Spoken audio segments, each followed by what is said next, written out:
திருப்பூர் அருகே ஆற்றில் மூழ்கி ஒருவர் பலி.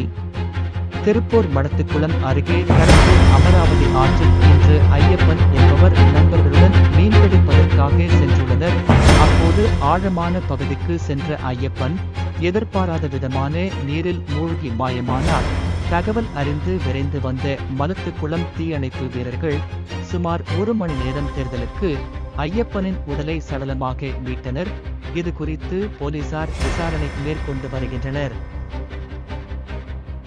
இந்திய பிரதமர் மற்றும் பாகிஸ்தான் பிரதமரை ஒரே நேர்கோட்டில் நிறுத்தி டிரம்ப் புகழாரம். இந்தியா பாகிஸ்தான் மோதல் குறித்து அமெரிக்க அதிபர் மீண்டும் தனது வலைத்தளங்களில் பதிவிட்டுள்ளார்.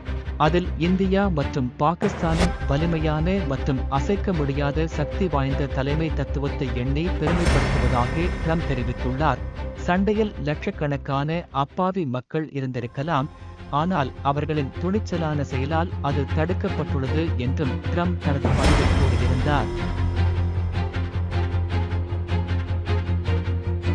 சேலம் சூரமங்கலத்தில் வீட்டில் தனியாக இருந்து முதிய தம்பதி வெற்றி படுகொலை, காவல்துறை விசாரணை.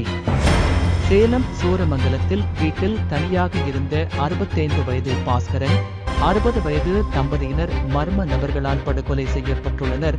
மளிகை கடை வைத்து நடத்தி வரும் பாஸ்கரன் மற்றும் இவரது மனைவி வித்யாவை ஞாயிறு அன்று வீட்டிற்குள் நுழைந்த மர்ம நபர்கள் சிலர் பலத்த ஆயுதங்களால் தாக்கியுள்ளனர். பணம் மற்றும் நகைக்காக அது கொலை நடந்ததா என்ற கோணத்தில் போலீசார் விசாரணை நடத்தி வருகின்றனர்.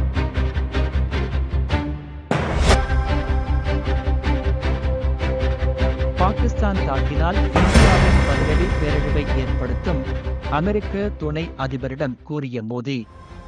பாகிஸ்தானுடனான மோதலுக்கு மத்தியில் அமெரிக்க துணை அதிபர் ஜே.டி. வான்சுடன் பேசிய பிரதமர் மோடி, பாகிஸ்தான் ஏதாவது செய்தால் அதற்கான பதிலடி பெரும் பேரிழப்பு ஏற்படுவதாகவும் வலுவாகவும் இருக்கும் என்று தெரிவித்ததாக அரசு வட்டாரங்கள் மேற்கோள் காட்டி வெளியிட்டுள்ளது.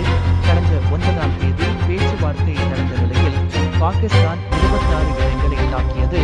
அதற்கு